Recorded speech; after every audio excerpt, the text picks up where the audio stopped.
Okay, let's begin. I am Lanice Antoine Shelley, and I'll be your host through constructive, healing-based conversations designed to empower adoptees and the adoption curious. Through the lens of experts and lived experiences, we focus on alchemizing our stories into maximum social impact. These are the voices who could not speak when they were young.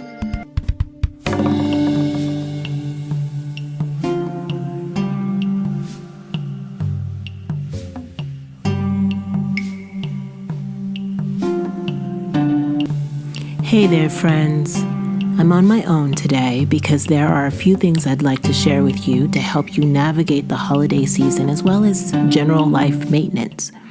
I don't know about you, but I'm hitting a rut in my healing. For me, this looks like being in therapy a few times a month, doing journal prompts, meditations, and somatic movement every single day, and yet still feeling disconnected from people. Disconnected from manifestations that aren't coming in the rapid-fire way that I want them to. And I'm feeling tired and depleted. It may be just describing the classic winter malaise, but I think it's a rut. I do think it's a rut. When this happens, it's usually because there are things I'm holding on to that I need to release. So it's finding those things, allowing for myself to make space, whether that be donating things that I do not need, just clearing out my house, cleaning my house, starting afresh, anew, energetically. Or that looks like just simply being still with myself and allowing this winter season to take place at its own pace and time. Here are 3 things to keep in mind as you close out the year. 1. Curb your reactivity. Having a reactive personality is common. I can be reactive at times. I first heard of this from my therapist in undergrad who put up with a snotty-nosed 18-year-old who thought she knew everything and would just set everything on fire. Whenever I got mad, I just set it on fire. And then I wondered why I was covered in soot. She called me reactive, and I was so offended by that at the time. I mean, rude. I denied it, of course, until I couldn't. It's something that I continue to reel in and study within myself. But you know what? Reactivity is a trauma response. And I'm here to tell you most people you run into are reactive, and just about every adoptee I've ever encountered is reactive as well. Adoptees are highly sensitive and some are empathic like myself. I'll break down the difference between empath and highly sensitive people in another episode. Today, it's reactivity. In other words, they aren't preventative or preemptive in strategizing for outcomes. That means not saying the thing that may offend, or asking permission before assuming something that may offend. So you're setting up the other person to win, as opposed to creating issues where there are none. Another trait of reactivity is focusing on symptoms rather than underlying issues. Another example would be someone is late to dinner, and you react to them being late, and you are not receptive to any excuse. This is tough because reactive people are overcorrecting for old people-pleasing habits. And I believe these reactive people have been taken advantage of so many times, they're reacting to the pattern. Of course, this is case by case. I mean, if the person is late for the very first time, we shouldn't judge them too harshly. But if they're late all the time, then let's use some discernment. In short, reactivity is myopic. You're not looking at the long-term effects or what the relationship may look like after this encounter. And you really should. You should understand the repercussions that may linger for the long haul. Reactivity also looks like being quick to address problems when they occur, which is the most common indicator of reactivity. They often don't think before snapping. Sometimes this looks like snarkiness or a disproportionate response to something seemingly small, often catastrophizing and not giving the benefit of the doubt. They also respond sometimes with insults, the cold shoulder, or punishment. This is also sticky because we live in a world with little to no accountability for bad behavior. And if you are a person of color, you have felt the pains of microaggressions that persist without recourse. I'm someone who needs accountability to move on or mend a relationship. If there's no personal ownership of wrongdoing, it's extremely challenging for me to move on. This comes from not feeling seen as a kid and no accountability or acknowledgement of harms done to me as a child. So it is, again, an overcorrecting that has led me to a behavior that may look like punishment to some people. My pulling away or silence may look like punishment. I'm not an insult person. I'm not going to insult you to your face or any of that. We're not okay until this is addressed person.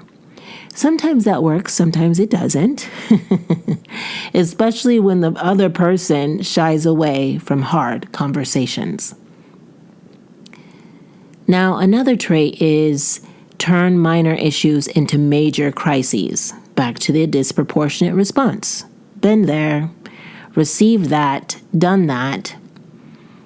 Some reasons why someone may be reactive include learned behaviors, past trauma, ongoing stressors, unaddressed emotional experiences or conflicts, mental health diagnoses, fear, anxiety, misunderstandings around emotions. Here are some tips for dealing with reactive people that include working on their energy, not their words. So, judging them by their energy and not their words.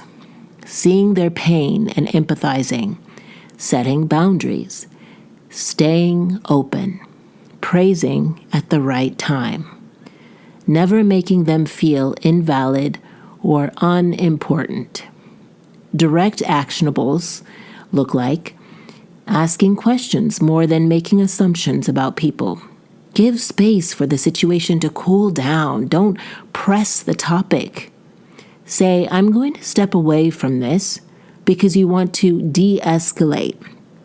And then you can re-engage in a few minutes, 10 minutes, maybe the next day, whenever it's convenient for the both of you. In doing this podcasting work and adoptee advocacy over the years, I've run into quite a few reactive adoptees and quite a few adoptive parents that are reactive too, okay? They get reactive or activated, and instead of reflecting on why they're upset, they lash out. Okay. Now I'm speaking to adoptees when I say this. We are not each other's enemies. I'm going to say this again. We are not each other's enemies. We are so used to fighting for survival, we don't recognize when other people are trying to help.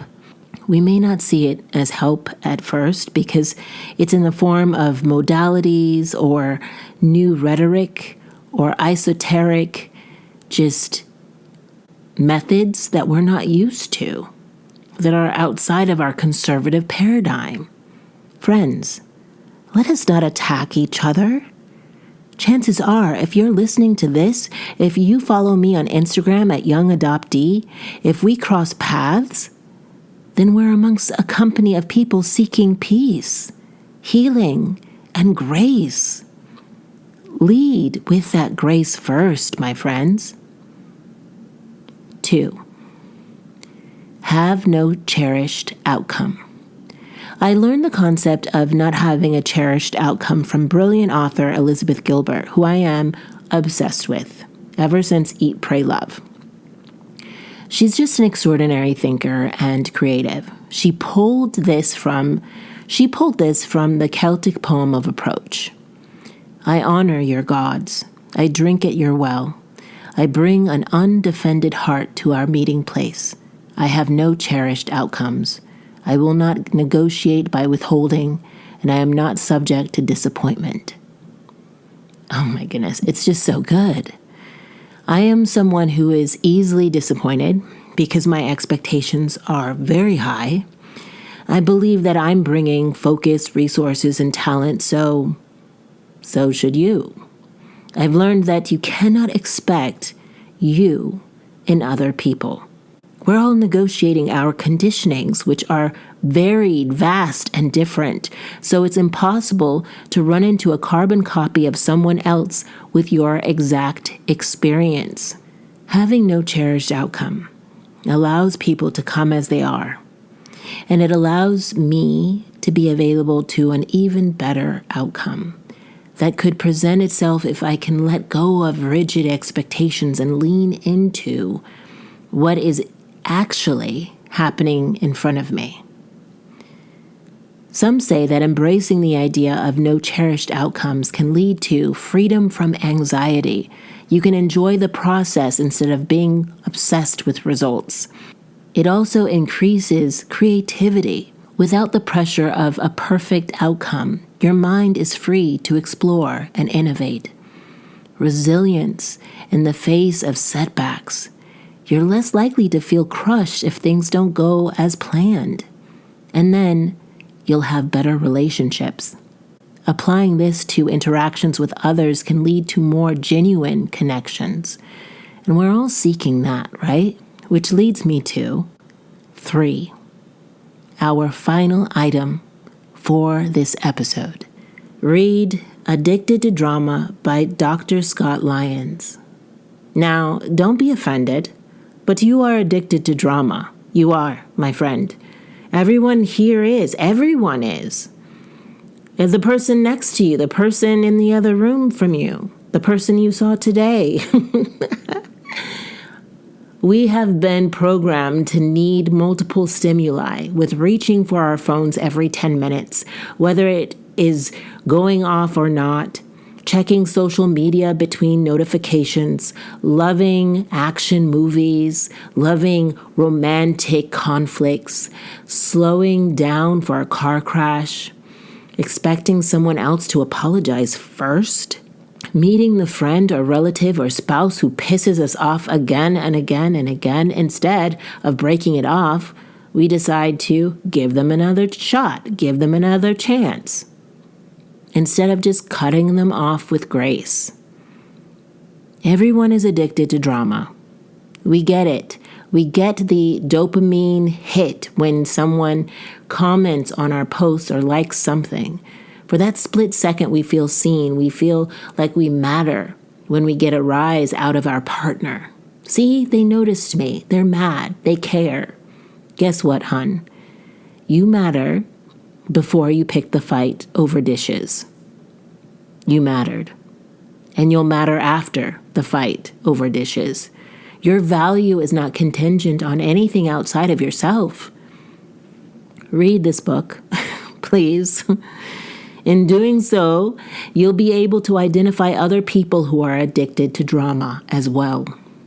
Some people are extremely obvious, like those who are always in some calamity, and they have this long, torrid story of, oh, I missed the bus, and then the bus driver had a cat, and then that cat got ran over by a motorcyclist, and then somehow this eagle came down and swooped and grabbed the cat. Like, there are people out there that have those stories. There are. While others are more covert and will manipulate you in subtle ways. Whichever it is, you can then choose for yourself what boundaries are appropriate and whether you need to extricate yourself to preserve your peace, because nothing is more urgent than your peace. Hey, my name is Lanice, and I am addicted to drama. Once I say it, it has no hold on me, And I can move into a deeper emotional intelligence where I can ask for what I need from someone or something, remove myself with mindful grace from uncomfortable situations rather than setting the place ablaze. And I can take personal responsibility for my actions and outcomes in my life, which is the biggest flex of all. Owning your shit. 1. Curb your reactivity. Not everyone is your enemy, my friend. Identify those who are allies. 2. I have no cherished outcome. I receive the unfolding and allow it to show me what I need to see. 3. Take radical personal responsibility for your actions. Read Addicted to Drama and start the path for healing on a different level. Owning your stuff. If you made it this far, clearly you're committed to this work and you're committed to the betterment of those around you. Before I let you enjoy the rest of the day, I want you to know we have some merch. I launched it this week. Courage My Love journals and teas for adults and children, as well as I Am My Hero shirts.